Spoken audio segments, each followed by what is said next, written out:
प्यारे बच्चों, आज वर्ग दसम के प्रश्नावली 1.2 प्रश्नावली को सोल्व करेंगे, जिसमें प्रश्नावली 1.2 का पहला जो सवाल है कह रहा है कि निम्नलिखित संख्याओं को अभाज्य गुणनखंडों के गुणनफल के रूप में व्यक्त कीजिए। निम्नलिखित संख्याओं को अभाज्य गुणनखंडों के गुणनफल के रूप में व्यक्त कीजिए।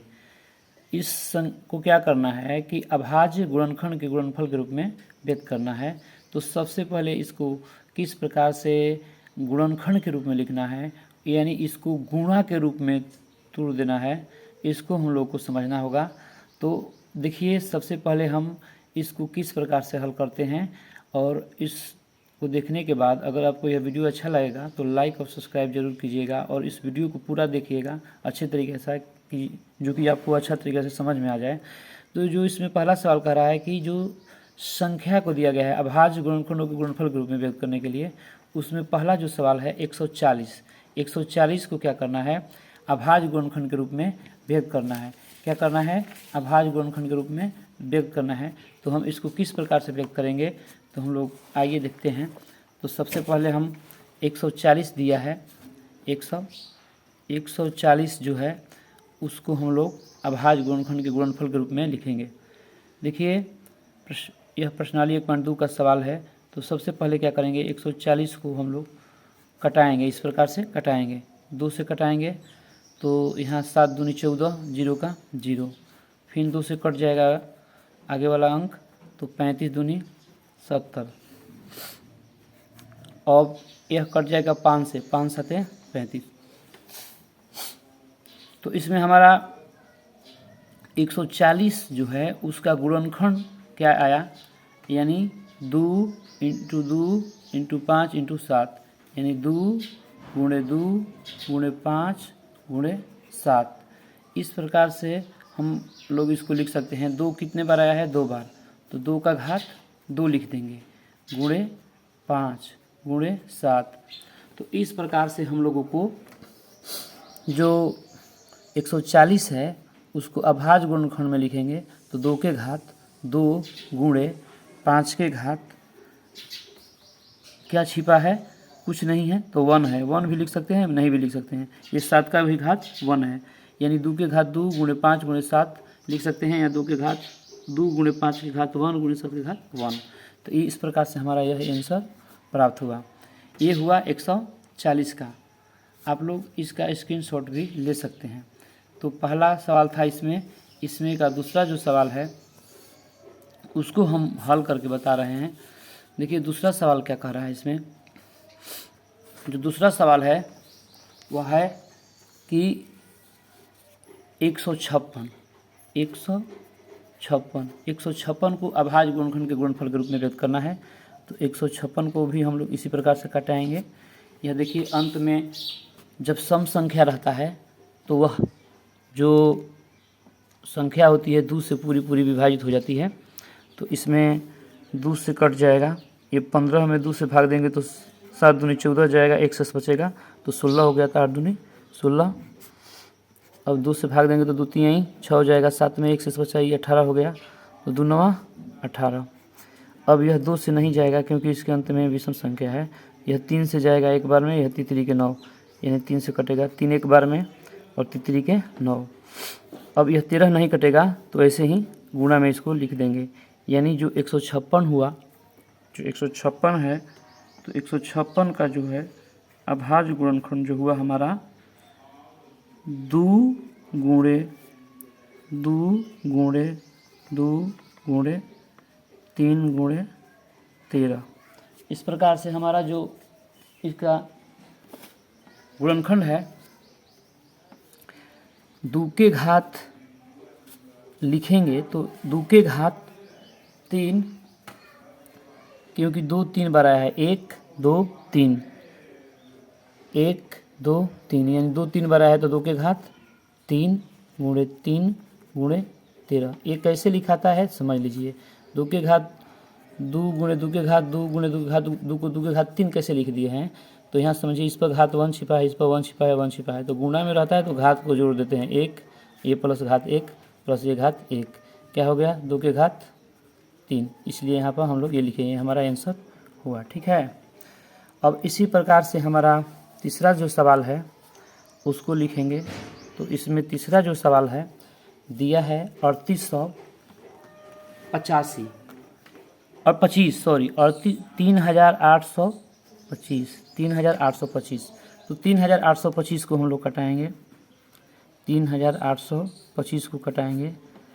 तो देखिए यह 3 से जाएगा कि नहीं, 3 से 3 एकम 3, 3 दूनी 6, 2 से बचा तो 2 22 हुआ, 17 के 3 बचे 15, यानी 3 से यह कट जाएगा। 3 एकम 3, 8 में 3 दूनी 6 हो जाएगा, 2 से बचेगा तो 2 2 22 हो जाएगा। तो 22 में भाग देंगे 3 से, तो 3 7 21 जाएगा, 1 से बचेगा तो 15 हो जाएगा, तो 3 पचे 15। अभी ये भी 3 से कट जाएगा, 3 चौके 12, 3 दूनी 6, 3 पचे 15, तो 3 से भाग देंगे इसमें, तो 3 चौके 12, 3 दूनी 6 और 3 पचे 15, 425 बार में गया। अब यह जाएगा 3 से नहीं जाएगा, 3 एकम 3, 3 चौके 12, 3 5 नहीं करेगा, 5 से जाएगा, 5 8 40, 2 और 5 25, तो 25 कट गया हमारा। और फिर इसको हम लोग भाग देंगे 5 से, तो 5 एकम 5, 3 से 17 पचे 7 पचे 35, यानी 17 पचे 85, यानी हमारा 3825 यानी 3825 का अभाज्य गुणनखंड हुआ 3 × 3 × 5 × 5 × 17, अर्थात हम लिख सकते हैं 3 की घात 2 × 5 की घात 2 × 17। इस प्रकार से हमारा आंसर यह प्राप्त हुआ। अब इसमें हमारा जो चौथा सवाल है वह है क्या, तो चौथा सवाल में है 5005। चौथा सवाल है 5005।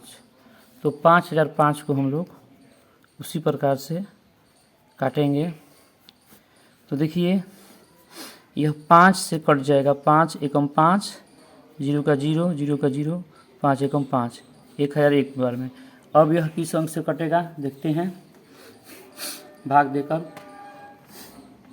तो 11 से कट जाएगा, 7 से एकम 7, 7 से देखते हैं, 7 से एकम 7, 7 से कट जाएगा, 10 में 7 एकम 7 जाएगा, 3 से बचा 30 हुआ, 7 चौक 28, 2 से बचा 21 हो गया, 17 के 21।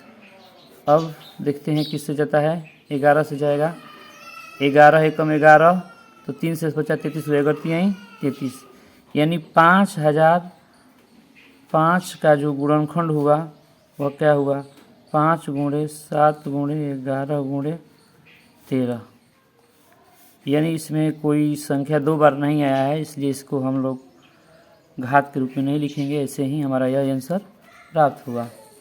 अब देखिए जो अगला हमारा सवाल है क्या है, तो इसमें जो पांचवा सवाल दिया है 7429। 7429, तो 7429 का हम लोग अभाज्य गुणनखंड विधि से इसको भी हम लोग कटाएंगे, और कटाने के बाद इसको घात गुणनफल के रूप में लिख देंगे। तो देखिए यह किस अंक से कटेगा, 17 चौका 68 और 6 किस अंक से जाएगा, इसको हम लोग भाग देकर चेक कर लेंगे पहले किस अंक से कटेगा। 17 से कटता है कि नहीं, 11 से कटेगा कि नहीं, कोई अंत में विषम संख्या है, इसलिए देखते हैं। तो 17 चौका 68, यहाँ पर 14 को 6 से बचा 12, 17 51, यानी हमारा शेष बचा 1 17 7 19 80, यानी यहाँ 17 से यह कट जाएगा, तो हम लोग 17 से कटाएंगे। 17 चौका 68 गया, तो 6 से बचा तो 62 हो गया, 17 51 गया, तो 62 में से 51 घटा 11 बच गया, 11 9 119 हो गया, तो 17 7 19 से कट गया। अब देखते हैं किस अंक से कटेगा, तो इसके बाद 19 से कटता है क्या देखते हैं। इसके बाद जो विषम संख्या 19 है उससे भाग देते हैं, देखते हैं 19 दूनी 38, तो यहाँ 8 5 13 19 57, यानी कट जाएगा 19 ले। 19 ले हम लोग इसको कटाएंगे तो 19 दूनी 38 गया 43 में, तो 43 में से 38 घटेगा तो 5 से बचेगा, 5 7 57 हो गया, तो 19 3 57, यानी अब 23 नहीं कटेगा, 23 एक अभाज्य संख्या है। इस प्रकार से हमारा 7429 का अभाज्य गुणनखंड हुआ 17 × 19 और × 23। इस प्रकार से हमारा यही आंसर प्राप्त हुआ। अब इस प्रश्नावली का दूसरा सवाल क्या कह रहा है आप लोग पढ़ सकते हैं, देख सकते हैं। देखिए, जो इस प्रश्नावली का दूसरा सवाल है, पूर्णांकों के निम्नलिखित युग्मकों के HCF और LCM ज्ञात कीजिए तथा इसकी जांच कीजिए कि दो संख्याओं का गुणनफल बराबर है HCF गुणे LCM। यानी इनके पूर्णांकों के HCF और LCM ज्ञात करना है और उसको जांच करना है कि दोनों संख्याओं का गुणनफल बराबर होता है HCF गुणे LCM के। तो इस प्रश्नावली का जो पहला सवाल है वो सवाल है 26 और 91, 26 और 91, 26 और 91, और दूसरा है 510 और 92, और तीसरा है 336 और 54। इन सब को क्या करना है, पूर्णांकों का जो निम्नलिखित युग्म है इसका HCF और LCM ज्ञात करना है और फिर जांच करना है कि दो जो संख्याओं का गुणनफल होता है वह HCF और LCM के गुणनफल के बराबर होता है। तो पहला सवाल 26 और 91 है, तो इसको हम लोग लेते हैं। तो देखिए, पहला सवाल जो दिया गया है, दूसरा प्रश्न का पहला जो सवाल है कह रहा है कि 26 और 91, 26 और 91 है। 26 और 91 का क्या करना है कि HCF और LCM निकालना है दोनों।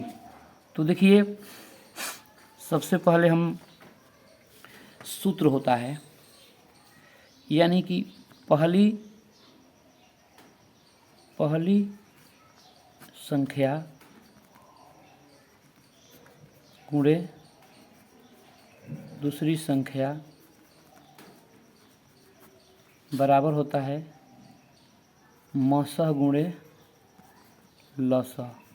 यानी मसह गुणे लसह मतलब कि महत्तम समावर्तक गुणे लघुत्तम समापवर्तक होता है। ठीक है, तो यह सूत्र होता है। इसी सूत्र के आधार पर अब मान लीजिए कि हम लोग को पहली संख्या निकालनी है, पहली संख्या निकालना है, तो सूत्र होगा, मसह को हम लोग HCF बोलते हैं, तो HCF गुणे LCM, लघुत्तम को LCM बोलते हैं, तो LCM बटा में दूसरी संख्या। ठीक है, इसी प्रकार से अगर मान लीजिए कि दूसरी संख्या निकालना है, दूसरी संख्या, तो सूत्र होता है HCF गुणे LCM बटा में पहली संख्या। अगर मान लीजिए कि हम लोग को HCF निकालना है, तो सूत्र होता है पहली संख्या गुणे दूसरी संख्या बटा में LCM। अगर मान लीजिए कि हम लोगों को LCM निकालना है, तो सूत्र होता है पहली संख्या गुणे दूसरी संख्या बटे HCF। यानी इसमें से 3 दिया रहेगा तो हम लोगों को 1 निकालना होता है। मान लीजिए कि पहली संख्या नहीं दिया है, HCF दिया है और LCM दिया है हम लोग को, और दूसरी संख्या दिया है, हम लोग को पहली संख्या निकालना है। तो पहली संख्या के लिए हम लोग लिखेंगे HCF गुणे LCM, यानी मसह गुणे लसह बटा में दूसरी संख्या। अगर मान लीजिए दूसरी संख्या नहीं दिया है, निकालना है, तो लिखेंगे मसह गुणे लसह, यानी HCF गुणे LCM बटा में पहली संख्या। मान लीजिए कि हम लोग को मसह निकालना है, HCF निकालना है, पहली संख्या दिया है, दूसरी संख्या दिया है, LCM दिया है, तो पहली संख्या गुणे दूसरी संख्या लिखेंगे बटा में LCM। अगर मान लीजिए कि LCM दिया है, नहीं दिया है और निकालना है, तो इसके लिए हम लिखेंगे पहली संख्या गुणे दूसरी संख्या बटा में HCF। तो इस प्रकार से ये फार्मूला का हम लोग प्रयोग करेंगे और सवालों को हल करेंगे। तो देखिए इसमें से जो पहला सवाल था हम लोगों के लिए 26 और 91, क्या था 26 और था 91, ये पहला दूसरा सवाल का पहला जो सवाल था 26 और 91 का। तो पहले हम लोग 26 और 91 का एचसीएफ या एलसीएम किसी को निकाल लेंगे। मान लीजिए हम लोग इसका एचसीएफ निकाल लेते हैं 26 का। देखिए अलग अलग अभाज्य गुणनखंड विधि से निकाल लेते हैं। तो 2 से कटेगा 13 दूनी 26। अब 91 को कटाते हैं तो 91 किससे कटेगा 7 से, 13 सते 91, यानी 26 के गुणा में क्या हुआ 2 गुणे 13, 2 से और 13 बार में कटा है। 91 का क्या आया है तो 7 गुणे 13, यानी दोनों में कौन सा अंक शामिल है, दोनों में जो अंक मिलता है वही एचसीएफ होता है, दोनों में जो मिलता है वह एचसीएफ होता है। तो दोनों में क्या मिल रहा है 13, यानी इस प्रकार से हमारा एचसीएफ क्या हो गया 13। तो इसका निकालना क्या है, एचसीएफ तो हम लोग निकाल लिए, इसका निकालना है एलसीएम। तो एलसीएम का हमने सूत्र लिखा है, उसी सूत्र पर निकाल लेंगे। पहली संख्या गुणे दूसरी संख्या बटा में HCF। तो पहली संख्या क्या है 26, दूसरी संख्या क्या है 91 और बटा में HCF क्या है 13। 13 दूनी 26 कट गया, 13 दूनी क्या हुआ 26 कट गया। तो 91 दूनी क्या होता है 182। हमारा एलसीएम क्या आ गया 182। हमारा देखिए HCF 13 आया है और एलसीएम आया है 182। तो सवाल में क्या कह रहा है कि बताइए कि HCF और एलसीएम का गुणनफल क्या होता है, बराबर है कि नहीं। तो हम लोग को निकालना है यहाँ पहली संख्या गुणे दूसरी संख्या बराबर HCF गुणे LCM, यही ना निकालना है। तो देखिए हमारा पहली संख्या दिया है 26, पहली संख्या 26 है, दूसरी संख्या 91, तो 26 गुणे 91 बराबर HCF हमारा आया है 13 गुणे LCM है 182। तो देखो 26 में 91 में गुणा करते हैं कितना आता है, 1 के लिए 6 गुणा किए 6, 1 से 2 से किए तो 2, ठीक है। 1 ले 6 ले 6, 1 ले 2 ले 2 और 9 6 54 के 4, हासिल लगल 5, 9 दूनी 18, 18 5 क्या होता है 23, 18 5 23, 6 के 6, 6 के 6 2366 आ गया। 2300 कितना आ रहा है 66, ठीक है। तो यहाँ लिख देंगे 2366। अब बराबर में देखिए इसका भी गुणा करते हैं 182 का और 13 का, 3 दूनी 6, 3 9 8 24 का 4, हासिल लगा 2, 3 एकम 3, 3 2 का हो गया 5। तो 1 से और 2 से गुणा करेंगे तो 2, 1 से 8 से 8, 1 ले 1। अब इसको हम लोग जोड़ देंगे, देखिए 6 4 2 6 8 5 13 1 2 23, यानी 2366 ये भी आ गया, यानी हमारा ये सत्यापित हो गया कि बराबर आ गया। समझ गए। तो इसको अच्छे तरीके से समझ लीजिएगा, इसका स्क्रीनशॉट ले लीजिएगा, ठीक है। इसका स्क्रीनशॉट ले कर आप समझिएगा। तो उसमें अब जो अगला सवाल है क्या कह रहा है, तो देखिए अगला है इसमें दूसरा है 510, 500 जो दूसरा सवाल का दूसरा है वह क्या है 510 और 92, 510 और 92 है। तो इसको हम लोग हल करते हैं। देखिए 510 को हम लोग घटाएंगे, 2 से कट जाएगा, 2 दूनी के 4, 1 से बचा तो 11 हो गया, तो 2 से भाग जाएगा 11 में, 5 दूनी 10, 1 से बचा 10 हो गया, 5 दूनी 10 यानी 255, ठीक है। अब इसको 5 से कटाते हैं, ये 3 से भी कट जाएगा, 3 से कटाते हैं 3 से 3 8 है 24, 25 में गया, 1 से बचा 15 होगा, 3 पचे 15, अब 5 से कटेगा 17 पचे 85, ठीक है। उसी प्रकार से 92 को भी कटा लेते हैं। देखिए 2 से कटेगा 4 दूनी 8, क्योंकि अंत में सम संख्या है, 4 दूनी 8, 1 से बचा 12 यानी 6 दूनी 12 यानी 46 दूनी 92 होता है। फिर 2 से कटेगा 2 दूनी 4, 2 3 यहीं 6, अब नहीं कटेगा 23 क्योंकि भाज्य संख्या है। तो देखिए 510 के गुणा में क्या आ गया, जो 510 है उसके गुणा में 2 गुणे 3 गुणे 5 गुणे 17 और 92 के गुणा में आया है 2 गुणे 23, यानी दोनों में कौन सा अंक मिल रहा है, तो केवल 2 मिल रहा है। इसका कोई मिल रहा नहीं है, न 23 मिल रहा है, न 3 मिल रहा है इसमें, न 5, न इसमें 17 मिल रहा है। तो इसका HCF क्या हो जाएगा, यानी कि मौसा क्या हो जाएगा, तो हमारा मौसा HCF हो जाएगा 2, क्या हो जाएगा 2। तो हम लोग को निकालना क्या है, फिर LCM निकालना है, यानी कि लसा, क्या निकालना है, लसा, लघुत्तम समापवर्त। तो देखिए हमने सूत्र लिखा पहले ही कि इसका सूत्र होता है लसा बराबर पहली संख्या गुणे दूसरी संख्या बटा में HCF, ठीक है। तो पहली संख्या है 510 गुणे दूसरी संख्या है 92 बटा में HCF है 2, 46 दूनी 92 कट गया, तो 46 ले और 510 ले गुणा कर लेंगे। यहाँ पर देखिए गुणा करते हैं तो क्या आता है, देखिए 6 ले 0 ले 0, 6 ले कम 6 और 6 पचे 30, 4 ले 0 ले 0, 4 एकम 4 ले 1 ले 4 होगा, 5 के 20, यानी हमारा आएगा इतना, 0 का 0, 6 में 0 0 में 0, 4 का 4, 3 का 3, यानी 23,460, यानी हमारा LCM क्या हुआ इसका 23,460 हमारा LCM हुआ। तो उसी प्रकार से इसको भी हम लोग क्या करेंगे, निकालेंगे। इसलिए पहली संख्या गुणे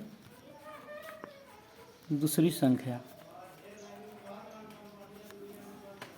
ठीक है, बराबर में HCF गुणे LCM। तो पहली संख्या दिया है 510 गुणे दूसरी संख्या दिया है 92, हमारा HCF आया है 2 और LCM आया है 23,460। तो देखिए हम गुणा करते हैं 510 और 92 में, तो कितना आता है, 2 ले 0 ले 0 हो जाएगा, और 2 ले कम 2 और 2 पचे 10, 9 ले 0 ले 0, 9 एकम 9, 9 पचे 45, यानी हमारा आ गया 46,920, 46,920। अब इसको भी गुणा करेंगे तो 2 ले 0 ले 0, 6 दूनी 12 के 2, 4 दूनी 8 1 9, 3 दूनी 6 और 2 दूनी के 4, यानी 46,920, यानी दोनों बराबर हो गया। हमारा सत्यापित हो गया कि दोनों जो है HCF पहली संख्या गुणे दूसरी संख्या और HCF गुणे LCM दोनों बराबर है। तो ये हमारा दूसरा सवाल था। अब हमारा तीसरा सवाल आ रहा है। तीसरा सवाल इसमें क्या कह रहा है, तो देखिएगा तीसरा सवाल कह रहा है कि 336 और कितना का 54 का, 336 और 54 का निकालना है हमें HCF और LCM। तो देखिए 336 को भी इसी प्रकार से हम लोग कटाएंगे, 2 से जाएगा एक मर्द में 3 में, 1 से बचा 13 हुआ, 6 दूनी 12, 1 से बचा 16 हुआ, 8 दूनी 16, फिर 2 से जाएगा 8 दूनी 16, 4 दूनी 8, फिर 2 से जाएगा 4 दूनी 8, 2 दूनी के 4, फिर 2 से जाएगा 21 दूनी 42, फिर 3 से जाएगा 3 7 21। अब देखिए इसी प्रकार 54 को कटाएंगे, 27 दूनी 54, 3 से कटेगा 9 3 27 और 3 का 9, यानी हमारा 336 जो हुआ उसका जो गुणनफल हम लिख देंगे। कितने 2 आया है, 1 2 3 4 गो 2 आया है, 1 3 आया है, 1 7 आया है, तो 4 को 2 गुणा में लिख देंगे। 1 2 3 4 5, देखिए 1 2 3 4 4, तो 4 को 2 लिखेंगे, 1 3 और 1 7 लिखेंगे। इसी प्रकार जो 54 है, 54 उसमें लिखेंगे 1 2 है, 2 को 3 है, 1 2 है और 1 2 3, 3 को 3 है, तो 2 गुणे 3 को 3 लिख देंगे। तो दोनों में 1 2 मिल रहा है और एक ही 3 मिल रहा है, 3 दूसरा 3 नहीं मिल रहा है। तो इस प्रकार से हमारा जो HCF है 2 × 3 यानी 2 × 3 यानी 3 दूनी 6 हुआ। क्या हुआ? 6। अब हम क्या निकालेंगे? LCM। तो हम लोग 336 ले 54 से गुणा करने पर करेंगे और HCF कितना है? 6 गुणे 324। तो देखिए 336 ले 54 से गुणा करेंगे तो आ रहा है 18,144 और 6 से 3024 ले गुणा करने पर भी आ रहा है 18,144। तो लिखेंगे 18,144, यानी दोनों हमारा बराबर हो गया। इस प्रकार से यह सत्यापित हो गया। बहुत बहुत धन्यवाद। तो 3 नंबर सवाल यानी तीसरा सवाल क्या कह रहा है? कि अभाज्य गुणनखंड विधि द्वारा निम्नलिखित पूर्णांकों के HCF और LCM ज्ञात कीजिए। 12, 15 और 21 को अभाज्य गुणनखंड विधि द्वारा निम्नलिखित का HCF और LCM ज्ञात करना है। तो देखिए कैसे अभाज्य गुणनखंड विधि से LCM और HCF ज्ञात किया जाता है। तो सवाल है पहला 12, 15 और 21।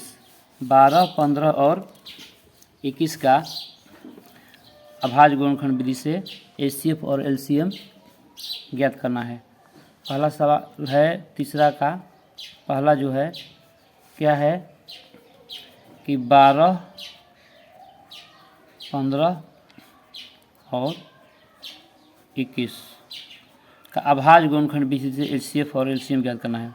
तो अभाज्य गुणनखंड विधि कैसे बनाया जाता है? देखिए तीनों अंकों को अलग अलग ऐसे कटा लेंगे। 2 छक्का 12, 3 6, 15 को 3 5 15, 21 को 3 7 21। अब तीनों को यहाँ पर जो जो अंक गुणा में कटाने पर आया है उसको लिखेंगे। 12 के गुणा में आया है 2 गो 2 आया 1 3, और 15 के गुणा में आया है 1 3 और 1 गुणा में 5 आया है। 21 के गुणा में आया है 1 3 और 1 7। इस प्रकार से देखिए 12 गुणा में 2 को 2 और 1 3 आया है, और 15 गुणा में 3 और 5 और 21 गुणा में 3 और 7 आया है। तो देखिए HCF हम लोग जानते हैं कैसे बनता है कि HCF बनता है तीनों में जो अंक मिलेगा। तो तीनों के में अंक कौन मिल रहा है? 3 मिल रहा है। इसमें भी 1 3 है, इसमें भी 1 3 है, इसमें भी 1 3 है। तो HCF हमारा क्या हो जाएगा? 3। अब देखेंगे कोई दूसरा अंक तो नहीं मिल रहा है। 2 2 2 2 इसमें है, ये नहीं है, इसमें है, ये नहीं है। 5 इसमें है लेकिन इसमें नहीं है, इसमें नहीं है। 7 इसमें है लेकिन इसमें नहीं है, इसमें नहीं है। तो केवल क्या मिल रहा है? 3। तो हमारा इसका HCF क्या हुआ? 3। अब LCM देखिए क्या देखते हैं। देखिए जो हाईएस्ट मल्टीपल गुणज होता है उसी को लिखते हैं। तो देखो इसमें सबसे हाईएस्ट मल्टीपल गुणज क्या है? 2 को 2 है, 2 को 2 है। इसमें भी मिला लेंगे 2 को 2 है कि नहीं? नहीं, इसमें कोई नहीं है। सबसे कितना है ज़्यादा? 2 गुणा में 2 को 2 है। तीनों अंकों में मिलाएंगे, देखेंगे कि 2 सबसे ज़्यादा किसके गुणा में है? तो सबसे ज़्यादा इसी के 12 के गुणा में 2 को 2 है। 3 देखेंगे, 3 इसमें भी 1 है, इसमें भी 1 है, इसमें भी 1 है। अगर मान लीजिए कि इसमें 2 को 3 रहता तो 2 को 3 गुणा में लिखते, लेकिन क्या है तीनों में 1 ही 3 है, हाईएस्ट 1 ही 3 है, तो 1 ही 3 लिखेंगे। ठीक है, फिर गुणा में देखेंगे, इसके गुणा में सबसे ज़्यादा 1 ही 5 है, इसमें 5 ही नहीं है, इसमें 5 ही नहीं है, तो 5 लिखेंगे। अब 7 को देखते हैं। 7 इसके ही गुणा में है, इसके में नहीं है, न इसमें है, न इसमें 7 अकेले है, यानी 7 गुणा में लिखेंगे। अब गुणा करेंगे, देखिए 2 दूनी का 4, 4 तीन 12, 12 पाँचे 60 और 60 से या 7 से गुणा करेंगे तो 6 सत्ते 42 होता है, यानी 420 420 420 420 हमारा एलसीएम हुआ। तो इस प्रकार से हम लोग एचसीएफ और एलसीएम अभाज्य गुणनखंड विधि से निकालते हैं। आप लोग इसका स्क्रीनशॉट ले लीजिएगा। अब देखिए दूसरा सवाल है 17, 23 और 29।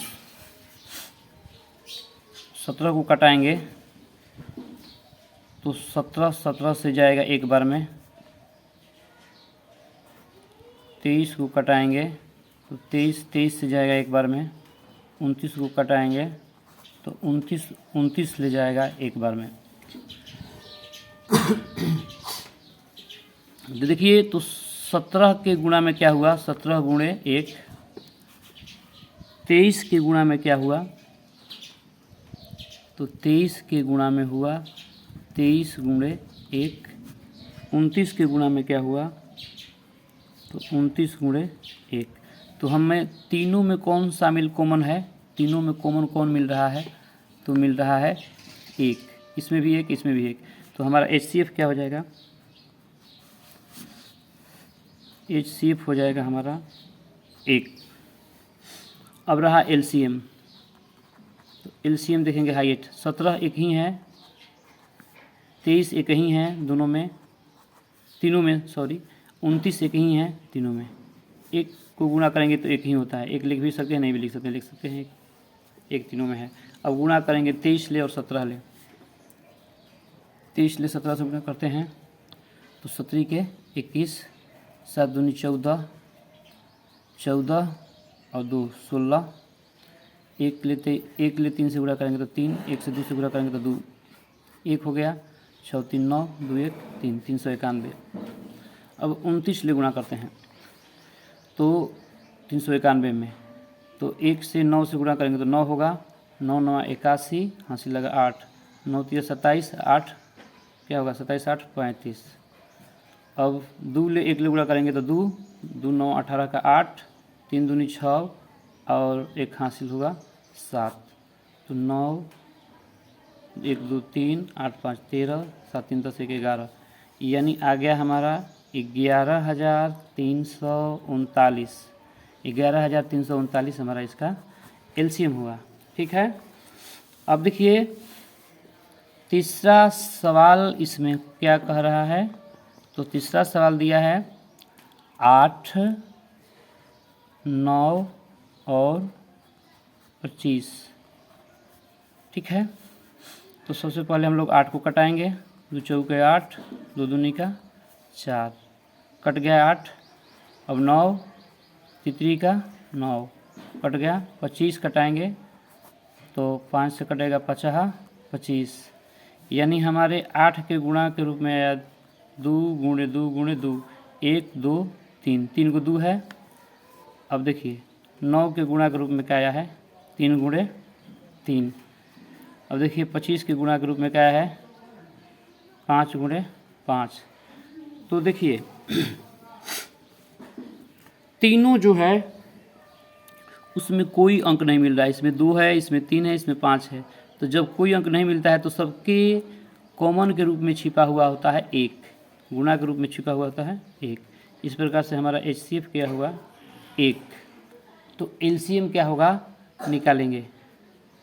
देखिए अब एलसीएम सबसे ज़्यादा जो 2 है कितना है, 3 गो है, इसमें है ये नहीं, इसमें ये नहीं है, तो 3 गो 2 गुणा में लिखेंगे। सबसे ज़्यादा क्या है 3 कितना है 2 गो, तो 2 गो गुणा में लिखेंगे। सबसे ज़्यादा 5 कितना है गुणा में 2 है, तो 2 5 लिख देंगे। अब गुणा कर देंगे, 2 दूनी के 4, 2 8, 8 के 24, 24 3 72, 72 पाँचे 360 होता है, और 360 पाँचे कितना होता है, गुणा कर देते हैं तो 1800 होगा लगभग। 0 का 0, 5 3 15, 5 पे 3 15 ओ ए और 3 18 15 3 18 18 हो गया। 35 का 0 25 3 18। तो इस प्रकार से हमारा 1800 इसका एलसीएम प्राप्त हुआ आंसर। ठीक है, आप लोगों को कंसेप्ट समझ में आया होगा बहुत अच्छे तरीके से। अब देखिए इसमें जो चौथा सवाल है कह क्या रहा है, तो देखिए चौथा सवाल कह रहा है कि HCF 306,657 बराबर 9 दिया है। एलसीएम 306,657 ज्ञात कीजिए। तो हमको क्या ज्ञात करना है, 306 जो दिया गया है इसमें उसका एलसीएम ज्ञात करना है। HCF दिया गया है, चौथा सवाल का HCF दिया है 306,657, ठीक है, बराबर 9। तो एलसीएम ज्ञात करना है 306,657 का। तो देखिए सूत्र होता है एलसीएम बराबर, हमने लिखा है पहली संख्या गुणे दूसरी संख्या बटा में HCF। पहली संख्या 306 गुणे 657 बटा में HCF है 9। अब कटा देंगे 9 से 306 को, 9 तो 27 जाएगा, 30 में 3 से बचेगा 36 में 4 36, यानी 34 गुणे 657, यानी 657 से और 34 ले गुणा कर देंगे। तो देखिए क्या आता है, 7 चौक 28 का 8 हासिल लगा 2, 5 चौक 20, 2 हासिल 22, 6 चौक 24 2 26, अब 17 का 21, 35 15 1 16, 36 18 1 19, 8 का 8 2 1 3, 6 6 12, 9 2 11 1 12, 1 1 2, यानी 22,238 हमारा आंसर प्राप्त हुआ। इस प्रकार से हम इसको हल किए। बहुत बहुत धन्यवाद।